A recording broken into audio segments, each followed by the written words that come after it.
Arrest కావచ్చు, అదేవిధంగా మన సంస్కృతి పైన మన భాష పైన ఈ విధంగా దాడి చేస్తుంటే అటు సీఎం కావచ్చు మంత్రులు కావచ్చు ఎవ్వరు కూడా నోరు విప్పట్లేదు. ఎట్లా చూస్తారు?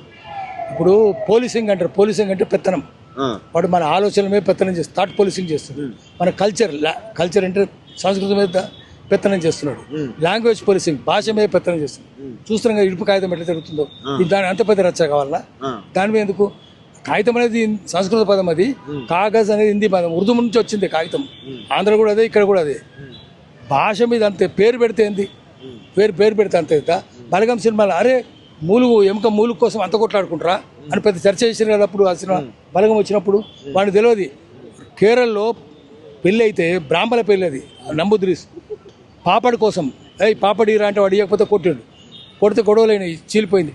పాపడి పేరు తప్పడు అని వచ్చింది. ఆడ మరి పాపడి కోసం కొట్లాడితే మూలు కోసం కొట్లాడరా? మనకి ఏం తెలుస్తుంది? తెలియదు కదా వానికి, బుద్ధి లేనుడు. ప్రతిదాన్ని చిన్న దాన్ని పెద్దగా చేసి చూపిస్తారు వాళ్ళు. ఎందుకంటే తెలంగాణ అంటే వాళ్ళకి లెక్కలేదు. మీ భాషను ఎక్కిరిస్తారు, మీ సంస్కృతిని ఎక్కిరిస్తారు, మీ రాజకీయాన్ని అన్ని ఎక్కిరిస్తారు. ఎందుకంటే ఆంధ్ర తెలంగాణ కలిపినప్పుడే ఆంధ్ర తెలంగాణ అసెంబ్లీలో తీర్మానం చేయలేదు. విడిపోయేటప్పుడు ఎందుకు చేయాలి? అడిగాడు కదా. తర్వాత ఆ పార్లమెంట్లో బిల్లు పెడితే సోనియా గాంధీ ఎందుకు గొడవలు చేసినారా? బుద్ధి ఉందా? అట్లా చేస్తారా ఇట్లా చేస్తారా అని బీజేపీలు అడుగుతున్నారు. సోయిందా మీకేమన్నా? సుష్మా స్వరాజ్ అడుగుని తెలుస్తుంది. ఆమె చెప్తుంది. సుష్మా స్వరాజ్ ఆమె సమాధి దగ్గర పోయి దండం పెడితే ఆ మూతి మీద దండి చెప్తుంది ఏం జరిగిందో. ఎంత వాడు లగడపాటి రాజగోపాల్ లాంటి దొంగలు ద్రోహులు గూండాలంతా కలిసి పార్లమెంట్కి ఏమేమి తెచ్చిరు? స్ప్రే తెచ్చిరి, పౌడర్ తెచ్చిరి, మిర్చి పౌడర్ తెచ్చిరి, ఎన్ని తెచ్చిన దొంగలు. అవన్నీ అయిపోయింది. దాన్ని ఇంకా ఎందుకు చర్చ చేస్తున్నారు ఇప్పుడు?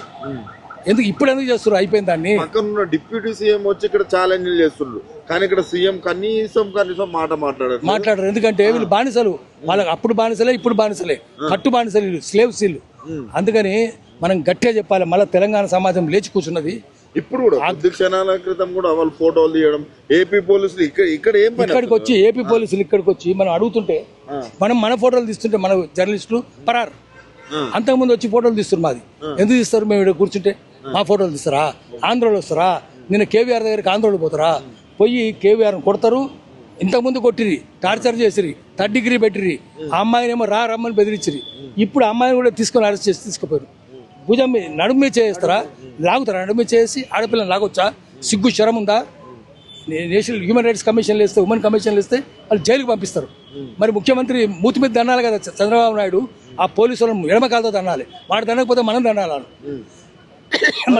పెద్దగా మహిళల ప్రభుత్వం పెద్ద మాటలు, పాలపిట్ట కలర్లు, పచ్చ కలర్లు, ఇలాంటి మాటలు అయితే మాట్లాడుతూ ఉంటారు. మహిళల ప్రభుత్వం మొత్తం తెలంగాణలో అందరు కోటీశ్వరాలు ఇలాంటి మాటలు మాట్లాడతారు. మహిళల పైన చేస్తే ఆంధ్ర పోలీసులు వచ్చేస్తే నోరు గుడిపారు. అది మహిళా ప్రభుత్వం కాదు, మహిళ పడ్డ ప్రభుత్వం అది. అందుకని మహిళ కాదు, అది మహిళ. వాడు చెప్పడం రాకట్లా. తెలంగాణ పోలీసులు అడ్డుకోవాలి కదా, కేసులు పెట్టాలి కదా, ఇప్పుడైనా పెట్టాలి కదా. ఎందుకు పెట్టలేదు? కొద్దిగా మీరు మన మూతి నాకుతున్నారా? మీరు ఏం నాకుతున్నారు? మీరు తెలంగాణ పోలీసులు ఏం చేస్తున్నారు?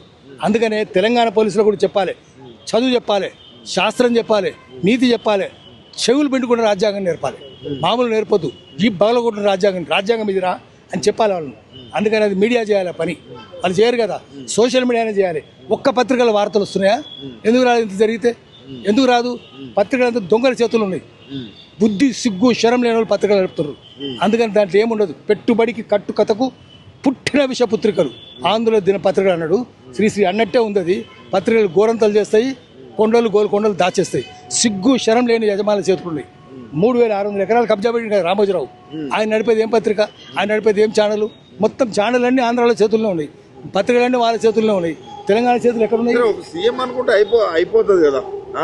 నిన్న అంత జరిగినాక కూడా మాట్లాడపో, అసలు ఒక్క మాట కూడా కనీసం. సీఎం కాదు ఆయన, సీఎం ఈయన కాదు. తెలంగాణ సీఎం చంద్రబాబు నాయుడే, రేవంత్ రెడ్డి కాదు. తెలంగాణ ఆంధ్రకు ముఖ్యమంత్రి చంద్రబాబు నాయుడే. చంద్రబాబు నాయుడే దొంగ పనులన్నీ చేపిస్తున్నాడు. అందుకనే మనం ఇప్పుడు చెప్తారు చంద్రబాబు నాయుడుకి ఏం చెప్తారు మీరు? ఒక ఉద్యమకారంగా ఇలాంటి చర్యలు చేస్తుంటే కూడా వాళ్ళ శిష్యుడు కామ్గా ఉండడాన్ని. శిష్యుడు కామ్గానే ఉంటాడు, ఆయన కాదు. తెలంగాణ సమాజమే లేచి కూర్చోవాలి. అంటారా పట్టుకొని ముఖ్యమంత్రి చంద్రబాబును. నువ్వు ఎన్ని పరిశ్రమలు మూసేసిండు? ఆ బాడకావే కదా నయం సృష్టించింది. 18 మందిని భువనగిరిలో చంపిండు కదా. ఆల్విన్ మూసేసింది వాడే కదా. Allwyn, IDL, IDPL, Praga Tools, Republic Forge, DBRML, నేతాస్మల్, రాయంజామల్, నిజాం షుగర్స్ అన్ని వాడే కదా అమ్ముకున్నది. 169 కోట్లకు 169 కోట్లకు గోకరాజు గంగరాజు గారికి చంద్రబాబు నాయుడు గారు అమ్మిండు. 169 కోట్లకు ఎట్లా అమ్ముతాడు? అసలు అమ్మడానికి ఎందుకు? మంచి బోధన్ ఫ్యాక్టరీ, ముంబోచిపల్లి ఫ్యాక్టరీ, ముచ్చంపల్లి ఫ్యాక్టరీ, 3 జిల్లాల ఫ్యాక్టరీలు, 32,000 ఎకరాలు సొంత చెరుకు తోట ఉన్నాయి. ₹1,00,000 ఎకరం వేసుకున్నా కూడా 300 కోట్లు కావాలి. 169 కోట్లకు ఎట్లా అమ్ముతాడు వాడు? వాడెట్లా వీడు తీసుకునేది? అంత దొంగలు ఊళ్ళు పంచుకున్నట్టున్నది. అన్ని పరిశ్రమలు మూసేసిండు. ఎదిరించిన వాళ్ళు ఎంతమందిని చంపిడు తప్పని చెప్తే తెలంగాణ ఉద్యమం వస్తే గద్దర్ మీద 6 తూటాలు కాల్చింది వాడే కదా, చంద్రబాబే కదా. నయం బెల్లులు చంపింది వాడే కదా. నయం లేడు, గీం లేడు, అందరిని చేసింది వీడే. అందుకని దొంగలు ఉంటారు. ఒకరిని చెప్పు తీసుకొని అనాలి. తెలంగాణకు రానివద్దు. చంద్రబాబు నాయుడు తెలంగాణకి ఎప్పుడు వస్తారో చూసి ఆ రోజు మొత్తం టోటల్ బంద్ పిలిపియాలి. వస్తే చెప్పులు రాళ్ళు ఇసిరాలి. అప్పుడే బుద్ధి వస్తుంది వాళ్ళకు.